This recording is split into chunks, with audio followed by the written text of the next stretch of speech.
Hi friends, this video shows how to connect external flashlight on Canon R50 mirrorless camera. So here I am using this Godox detailed flashlight TT350C.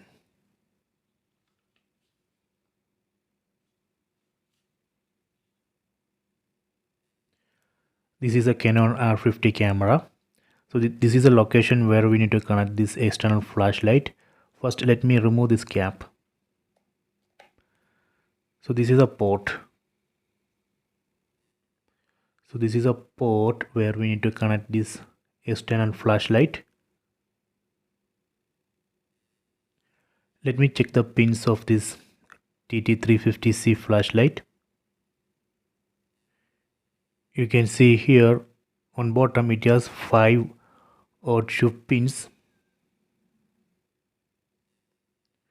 but here on this camera I cannot find that 5 odd shoe pins here.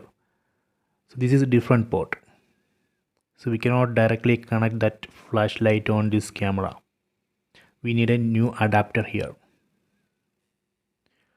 So this is a multi-function accessory port. All new camera bodies are coming with this new port. So we need an adapter to connect accessories on this multi-function accessory shoe. This is the adapter which we need, multi-function shoe adapter ADE1. So we need to purchase this adapter, then we can connect that Godox detailed flashlight on this Canon R50 mirrorless camera. I hope you have enjoyed this video. Please subscribe my channel. Please like and share the video.